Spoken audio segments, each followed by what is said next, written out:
إن الحمد لله نحمده ونستعينه ونستغفره ونعوذ بالله من شرور أنفسنا ومن سيئات أعمالنا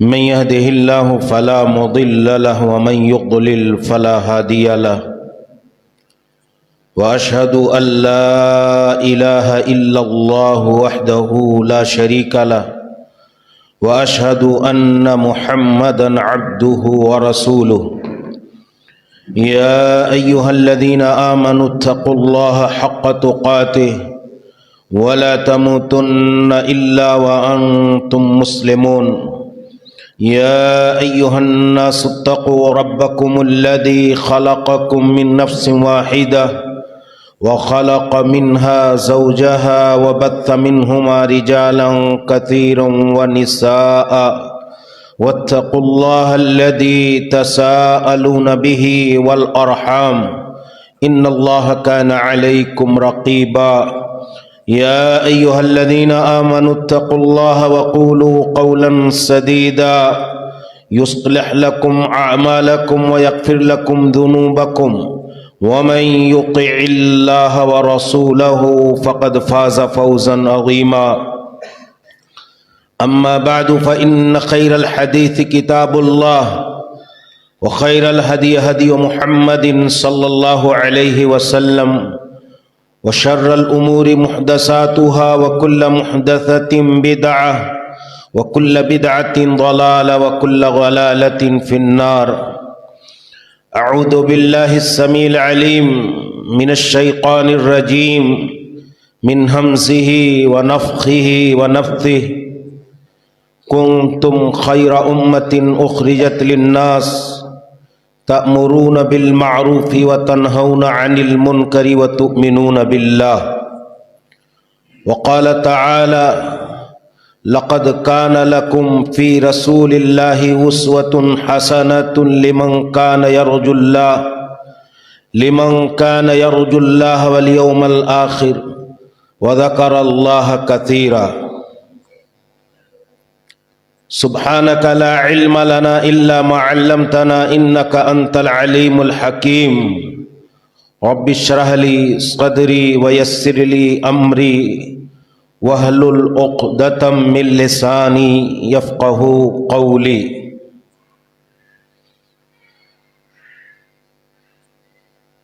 آج کی اس روحانی اور دینی مجلس میں شریک معزز اور موقر علماء کرام، ذمہ داران جماعت و جمعیت، احباب گرامی قدر، بزرگوں، نوجوان ساتھیوں، عزیزوں، اسلامی رشتے کی ماؤں اور بہنوں، میں جمعیت اہل حدیث ضلع یادگیر کے ذمہ داران کا شکر گزار ہوں کہ انہوں نے آپ کے بیچ میں دین و اسلام کی باتیں رکھنے کے لیے یہ دعوتی اور تبلیغی ترتیب بنائی، ایک دورہ ترتیب دیا. میں شکریہ کے اظہار کے ساتھ ساتھ اللہ سے دعا گو ہوں کہ اللہ رب العالمین سب کی کوششوں اور کاوشوں اور جملہ محنتوں کو قبول فرمائے، اور اللہ تعالی جمعیت کو مزید متحرک اور فعال بنائے، اور جو مثالی کارنامے اور خدمات انجام پا رہی ہیں اللہ تعالی جماعت، جمعیت، قوم اور ملت کے حق میں مفید اور نفع بخش بنائے. آج کا یہ دینی اجتماع اور یہ مبارک مجلس جو جمعیت اہل حدیث گوگی ضلع یادگیر کے زیر اہتمام منعقد ہے، میں برادر فاضل حضرت مولانا عبدالستار صاحب بدرجی حفظہ اللہ و تولا کا خصوصیت کے ساتھ شکر گزار ہوں کہ آپ نے اپنی اس جمعیت کے تحت اپنے اس علاقے میں یہ پروگرام منعقد کیا اور اپنے برادر گرامی حضرت مولانا عبید اللہ محمدی صاحب حفظہ اللہ اور تمام ارکان جمعیت و جماعت کا کہ آپ سب کی کوششوں سے محنتوں سے اس طرح کے پروگرام منعقد ہونے میں کامیابی ملی۔ اللہ تعالی ہماری آپ کی سب کی حاضری کو قبول فرمائے، سب کی چھوٹی بڑی کاوشوں کو اللہ تعالی شرف قبولیت عطا فرمائے، اللہ تعالی ان کوششوں میں برکت عطا فرمائے اور سب کے لیے اللہ جل شانہ انہیں مفید نفع بخش اور کارآمد بنائے۔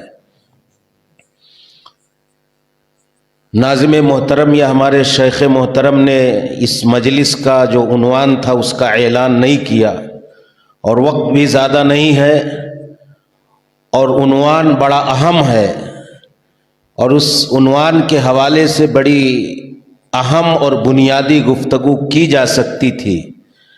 میں یہ کوشش کروں گا کہ آسان انداز میں آپ سب کے لیے، میری جو خواتین مائیں اور بہنیں ہیں ان کے لیے ایک پیغام رساں خطاب اور گفتگو ہو تاکہ وہ ہماری اصلاح اور تربیت کا ذریعہ اور سامان بن سکے۔ میرا موضوع جو مجھے بتایا گیا تھا اصلاح معاشرہ اور نبی اکرم صلی اللہ علیہ وسلم کا منہج، طریقہ، معاشرے کی اصلاح پیارے نبی صلی اللہ علیہ وسلم کیسے کرتے تھے۔ دراصل میں نے جو سمجھا تو معاشرے کی اصلاح یہ ہماری دینی ذمہ داری ہے، یہ ہر مسلمان کی ایک بنیادی ذمہ داری ہے اور یہ ہمارے ایمان کا، دین کا، اسلام کا، ایمان کی حفاظت کا، ہماری ایمان کی سلامتی کا، ہماری ایمان کے تحفظ اور سیکیورٹی کا اور ہمارے ایمان کے استحکام کا بنیادی ذریعہ ہے کہ ہم اصلاح کا، تعلیم کا، تبلیغ کا، تربیت کا، تزکیہ کا، تطہیر کا اور انکار منکر اور امر بالمعروف کا کام انجام دیں۔ یہ ہماری دینی ذمہ داری ہے۔ قرآن کریم میں اللہ تعالیٰ نے کیا کہا؟ کنتم خیر امت اخرجت للناس تأمرون بالمعروف وتنہون عن المنکر وتؤمنون باللہ، کہ تم اس دھرتی اور روئے زمین کے بڑے بہترین اور اچھے اور افضل ترین لوگ ہو۔ اس افضلیت کا اور تمہارے خیر ہونے کا، ساری امتوں میں، ساری انسانیت میں بہتر ہونے کا تقاضا یہ ہے کہ تم لوگوں کو بھلائی کا حکم دو، معروف کا حکم دو، نیکی کا حکم دو، توحید کی تعلیم دو، سنت کی تربیت دو، اللہ کے اوامر اور احکام کا پابند بناؤ، معاشرے کی اصلاح اور تعمیر کرو اور لوگوں کو برائیوں سے، شرک سے، بدعت سے، معصیت سے، ربانی اور رحمانی ہدایات کے انحراف سے، نبوی تعلیمات سے، بغاوت سے اور اللہ کے اصولوں اور ہدایات کے ساتھ کھلواڑ کرنے سے لوگوں کو منع کرو۔ یہی تو ہے اصلاح معاشرہ، یہی تو ہے سماج کی تعمیر اور ملت کی تعمیر، جو امر بالمعروف اور نہی عن المنکر کی شکل میں ایک اصولی ڈیوٹی اور فرض منصبی اور اصولی ذمہ داری اللہ تعالیٰ نے ہمارے اور آپ کے اوپر ڈالا ہے۔ اور یہ ہمارے آپس میں ایک دوسرے کے مسلمان بھائی ہونے کا تقاضا بھی ہے۔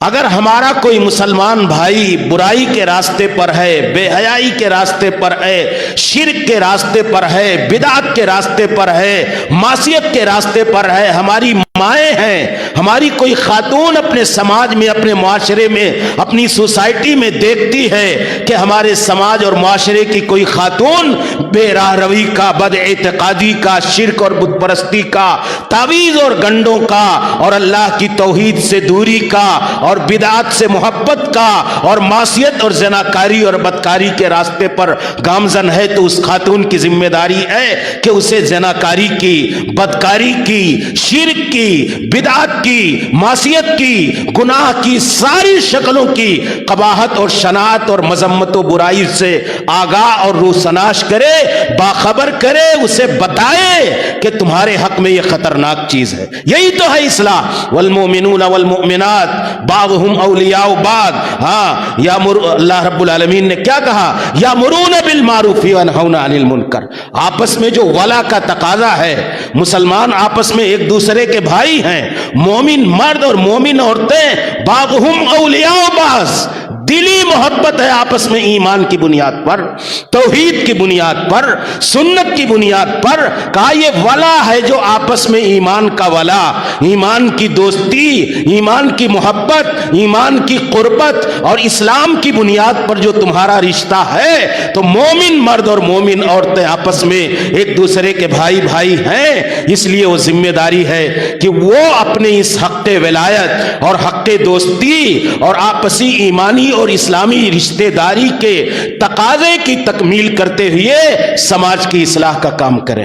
سماج میں گمراہ لوگوں کو راہ راست پر لائیں, سماج میں بھٹکے ہوئے لوگوں کو اللہ کے دین, اللہ کی توحید اور پیارے رسول صلی اللہ علیہ وسلم کی سنتوں کی طرف دعوت دیں. یہ ایمان کا تقاضا ہے, یہ اسلام کا تقاضا ہے. اور اللہ کے رسول صلی اللہ علیہ وسلم نے کہا کہ اگر آدمی چھوڑ دے, یہ اصلاح معاشرہ کا کام چھوڑ دے, یہ تعمیر معاشرہ کا کام چھوڑ دے, معاشرے کی تطہیر کیا ہے؟ سماج میں پائی جانے والی ہر برائی اور ہر منکر سے انسان روکے اپنے ایک دوسرے بھائی کو. اللہ کے رسول نے کہا کہ یہی تو سماج کی تعمیر ہے, یہی تو سماج کی تطہیر ہے, یہی تو بہترین معاشرے کی تشکیل ہے کہ ایک مشرک ہے اسے شرک سے روکا جائے, ایک بدعتی ہے اسے بدعت سے روکا جائے, ایک بے نمازی ہے اسے نماز کی طرف دعوت دی جائے, ایک گنہگار ہے اسے اللہ کی معصیت سے ڈرایا جائے, ایک ظالم اور جابر ہے اور اللہ کے تعلیمات سے بغاوت کا طریقہ اور راستہ اختیار کرتا ہے, اس آدمی کو اللہ کی تعلیمات سے جوڑا جائے. یہ ایمان کا تقاضا ہے. اگر آدمی اپنی نظریں بند کر لے, نگاہیں پست کر لے اور اپنی اس دعوتی اور اصلاحی اور تعمیری اور سماج کے حوالے سے انکار منکر اور امر بالمعروف کی جو ذمہ داری اور فرض منصبی اور ڈیوٹی اللہ تعالیٰ نے رکھی ہے تو وہ اپنے ایمان کا خیر منائے. کہ من رأى منکم منکرا فلیغیرہ بیدی فإن لم یستطع فبقلبی فإن لم یستطع فبلسانی ذلک اضعف الایمان. ہاں اللہ رب من رأى منکم منکرا فلیغیرہ بیدی فإن لم یستطع فبلسانی فإن لم یستطع فبقلبی ذلک اضعف الایمان. کہا سب سے پہلا اسٹیپ کیا ہے؟ آپ کی طاقت ہے, آپ کی استطاعت ہے, آپ کی قدرت میں ہے کہ آپ کسی کو برائی سے, شرک سے, بت پرستی سے, بدعت سے, گناہ سے روک سکیں تو آپ اپنے ہاتھ سے اس کو منع کر دیجئے. کسی کے کندھے میں تعویذ, گلے میں تعویذ ہے, آپ ہاتھ سے نکال کر کے پھینک دیجئے. اگر نہیں طاقت ہے تو آپ اپنی زبان سے بولیے کہ یہ پہننا من تعلق تمیمۃ فقد اشرک. جس نے تعویذ لٹکایا گلے میں اس نے شرک کیا. آپ اپنی زبان سے اسے دعوت دیجئے, اس کے عقیدہ و ایمان کی اصلاح کیجئے تاکہ وہ آپ کا بھائی ہے, اس کے عقیدے اور اس کی آخرت کی زندگی کو بٹا نہ لگ جائے. کہا اگر نہیں بول سکتے تو اپنے دل میں برا جانو کہ یہ گناہ کر رہا, اور کب جان پاؤ گے؟ اس لیے میرے بھائیوں یہ ہماری ذمہ داری ہے کہ ہم اس ذمہ داری کو ادا کریں. آج دنیا میں, آج ہمارے سماج میں جو فساد ہے, جو بگاڑ ہے, اللہ کی رحمتوں سے ہم جو دور ہیں, آج ہم اپنی ذاتی زندگیوں میں خود غرضیوں میں مست اور مگن ہیں. کس کو کیا لینا دینا؟ ایک باپ کو اپنے گھر کی فکر نہیں, ایک باپ کو اپنے گھر کی بیٹیوں کی فکر نہیں ہے, ایک خاندان کو اپنے خاندان والوں کی فکر نہیں ہے, ایک سماج کو پوری سوسائٹی اور سماج سے کوئی لینا دینا نہیں ہے. یہی علماء کرام چاہے اللہ کے لیے، چاہے اللہ کے دین کی محبت میں، اور چاہے پیشہ ورانہ طور پر پروفیشنلی کہہ لیجئے، یہ جو سماج میں نور ہے، یہ سماج میں انسانی رہنمائی کی کرنیں ہیں، جو فلاح و بہبود ہے اور اصلاح و تعلیم اور اصلاح و تربیت کا جو کام ہے، یہ علماء کرام انجام دے رہے ہیں۔ آج ہمارے سماج میں کون اپنا حق ادا کر رہا ہے؟ کون برائیوں سے روکنے اور اچھائیوں کے حکم دینے کے اپنے فرض منصبی پر کما حقہ اپنی ذمہ داری امانت داری کے ساتھ ادا کر رہا ہے؟ یہی وجہ ہے کہ آج اس دھرتی پر ہم اپنے اس فرض منصبی یعنی اصلاح معاشرہ کا کام کرنے کے حوالے سے غیر ذمہ دارانہ رویہ اختیار کرنے کے باعث آج اللہ کی لعنتوں کے حقدار ٹھہرے ہوئے ہیں، آج اللہ کے عذاب کے مستحق بنے ہوئے ہیں۔ بنی اسرائیل جیسی محبوب ترین قوم جو اللہ کی عظیم عظیم نعمتوں کی حقدار ٹھہری، جو اللہ کی نعمتوں سے مالا مال تھی، اللہ تعالیٰ نے کہا کہ جب انہوں نے معاشرے کی اصلاح اور معاشرے کی تعمیر اور معاشرے کی سدھار کا کام چھوڑ دیا اور لوگوں کو بھلائیوں کا حکم دینا بند کر دیا، لوگوں کو برائیوں سے روکنا منع کر دیا، تو اللہ تعالیٰ نے کہا لعن الذین کفروا من بنی اسرائیل علی لسان داؤد وعیسی ابن مریم ذلک بما عصوا وکانوا یعتدون کانوا لا یتناہون عن منکر فعلوہ لبئس ما کانوا یفعلون۔ کہا یہ بنی اسرائیل کا، اللہ نے کہا عیسیٰ ابن مریم سے انہیں لعنت بھیجو، حضرت داؤد سے کہا انہیں لعنت بھیجو۔ کیوں یہ لعنتی ٹھہرے؟ اس لیے بما عصوا وکانوا یعتدون، یہ اللہ کی معصیتیں کرتے تھے، حد سے تجاوز کرتے تھے، وکانوا لا یتناہون عن منکر، سماج میں اصلاح کا کام انجام نہیں دیتے تھے، سماج میں اپنی اصلاحی ذمہ داریوں کو انجام نہیں دیتے تھے، مگن ہے اپنے اپنے میں۔ آئے نماز پڑھ لیے، سر دبائے ہوئے اپنے گھر کے اندر گئے، دروازہ بند کر لیا، پڑوس میں ہمارا بھائی کیا کر رہا ہے، ہماری بہن، ہمارے سماج میں رہنے والی خاتون، کیا اس کو توحید معلوم ہے کہ نہیں ہے؟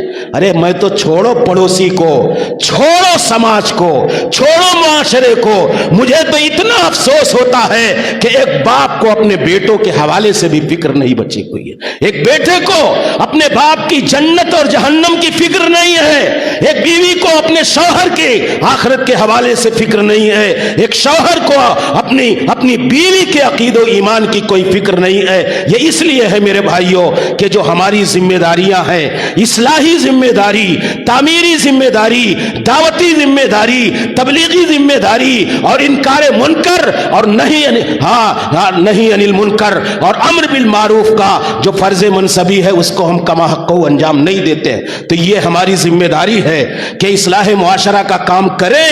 دوسرا، نبی کائنات صلی اللہ علیہ وسلم کا طریقہ ہم کیوں ہمارے لیے اللہ تعالیٰ نے کہا پڑھو، سیرت کو پڑھو، معاشرے کی جب فکر آئے گی، سب سے بڑا مسئلہ تو یہ ہے کہ جب فکر آئے گی تب آپ سیکھیں گے، تو فکر ہی نہیں ہے، پیارے رسول کی سنت ہے، آپ کا طریقہ ہے، سب سے پہلا طریقہ یہی ہے کہ رسول اکرم صلی اللہ علیہ وسلم امت کے حوالے سے بے انتہا فکر مند تھے، پوری انسانی برادری کے حوالے سے بڑے سنجیدہ اور درد مند تھے۔ آپ کی چاہت تھی کہ ساری انسانیت راہ راست پر آ جائے، اللہ کے کلام توحید اور کلام ربانی پر ایمان لے آئے، یہ پیارے رسول صلی اللہ علیہ وسلم کی چاہت تھی۔ اللہ کے رسول صلی اللہ علیہ وسلم کے بارے میں اللہ جل شانہ کو کہنا پڑا وَلَعَلَّكَ بَاخِعٌ نَفْسَكَ عَلَىٰ آثَارِهِمْ إِن لَّمْ يُؤْمِنُوا بِهَذَا الْحَدِيثِ آسَفًا، کہ اے محمد ابن عبداللہ، اگر یہ ایمان نہ لیں، اگر یہ توحید کا کلمہ نہ پڑھیں، اگر یہ اللہ رب العالمین کے کلمہ کو گندے نہ ہو جائیں اور شرک اور بت پرستی سے باز نہ آئیں، تو کیا آپ اپنے آپ کو ہلاک کر ڈالیں گے؟ یہ حال تھا، اللہ کو کہنا پڑا کہ اگر یہ ایمان نہ لائیں، یہ بے چینی تھی رسول اکرم صلی اللہ علیہ وسلم کی کہ سارے لوگ مسلمان ہو جائیں۔ کس کو فکر لگی ہوئی ہے کہ ہمارے بیٹے کی نماز کا طریقہ درست ہو جائے؟ کس کو فکر لگی ہے کہ ہماری بیوی کا ایمان درست ہو جائے؟ کس کو فکر لگی ہے کہ ہمارے دادا اور بپا کی توحید درست ہو جائے؟ سب کو تو چھوڑ دو، اپنی خود کی فکر نہیں لگی ہوئی ہے۔ ہاں، رسول اکرم کی فکر کا عالم یہ تھا، کہا اللہ کے رسول صلی اللہ علیہ وسلم نے کہا میری